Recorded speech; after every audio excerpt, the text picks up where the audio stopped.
On April 19th, 2019, I had the worst experience I ever had at any park. That came at Six Flags Fiesta Texas. The park was packed, and the wind shut down just about every ride for the majority of the day.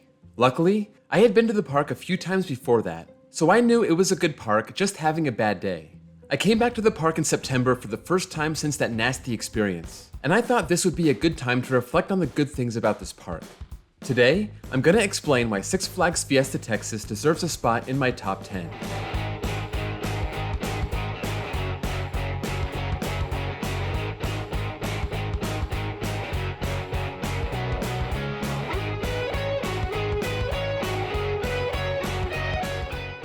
Let's start this love letter to Fiesta Texas with the first thing you see when you drive in, the parking lot. It's right in front of the main entrance. Even when you have a terrible parking spot, you're still closer to the front gate than you are when you have preferred parking at Magic Mountain.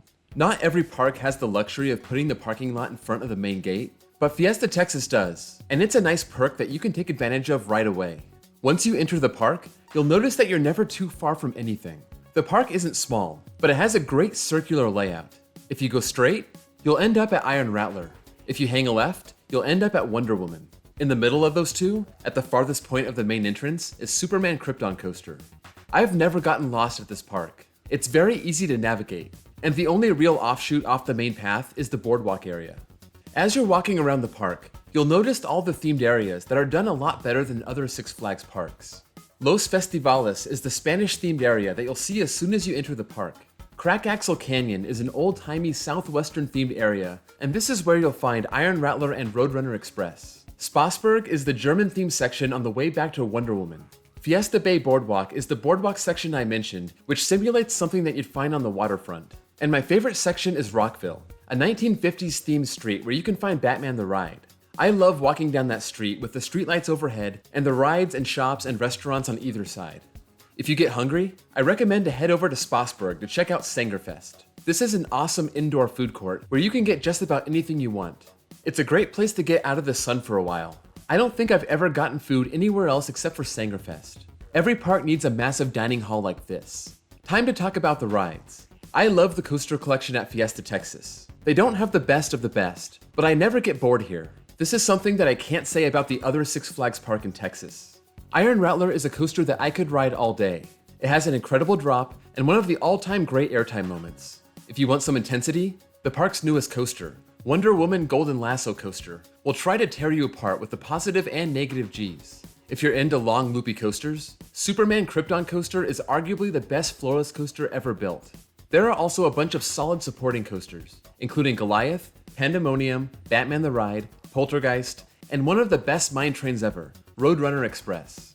They also have a boomerang and a kiddie coaster. Their coaster lineup is a strength, and something that's always getting better. Speaking of getting better, that also applies to their flat ride collection, starting with their Larson Loop. Just kidding. Or am I? Depends what you're into. While you're on the boardwalk, check out Hurricane Force 5 and the dark ride Pirates of the Deep Sea.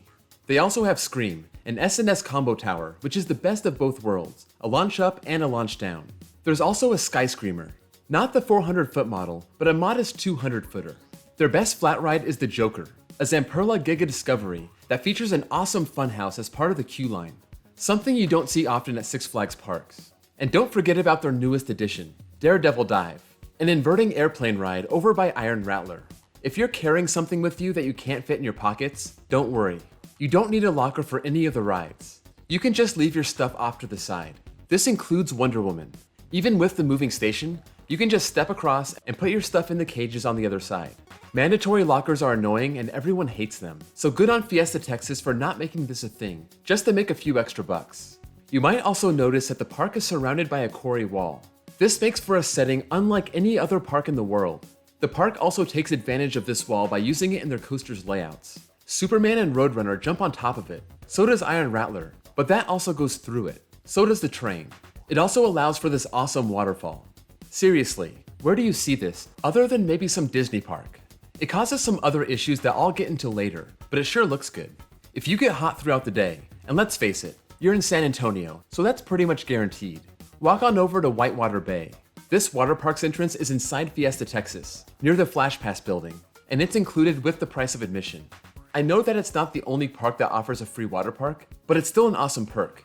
It's nice that you don't need to pay for a separate ticket just to get in, and that the water park is still completely separated from the dry park.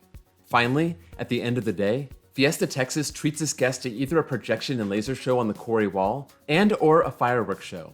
I've never been to the park at night when they didn't have fireworks. I'm surprised this is the case, because Magic Mountain abandoned their fireworks years ago. These kinds of shows are rare for the Six Flags chain, but the management at Fiesta Texas makes this a priority.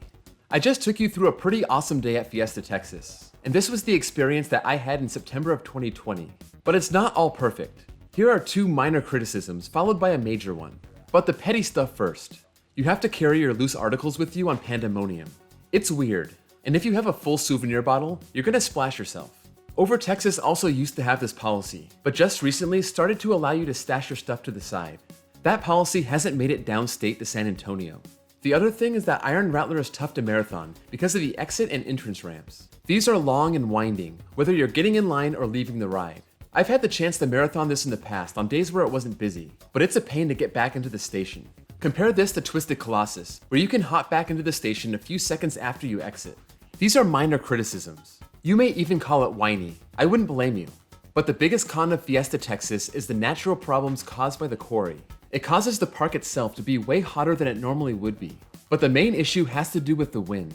This is what caused my 2019 trip to be a disaster. Even a mild breeze could cause enough wind to shut all the rides down. And that's something that's happened to a lot of people when they've come to the park. It seems like it happened quite a bit in 2019.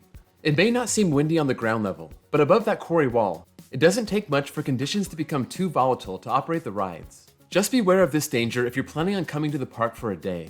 But if you get a good day like I did in September, you'll probably walk away loving this park as much as I do. So what can this park do to get even better?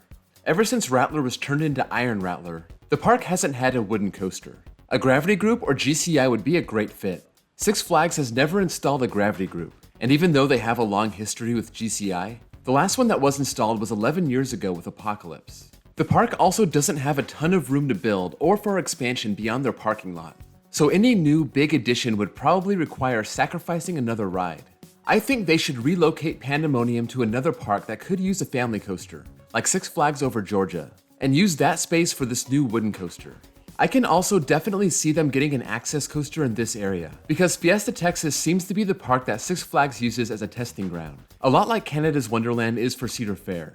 Either of these 2 options would be great, and I don't think that losing Pandemonium would hurt the lineup that much. If you've been to Fiesta Texas, let me know what you think in the comments below.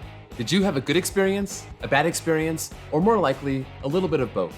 If you haven't been there, let me know what intrigues you the most about the park. If you enjoyed this video, be sure to drop a like. That's the best way to show your support for the channel. And drop a sub if you haven't already and want to see more coaster content like this. And I'll see you guys all next time.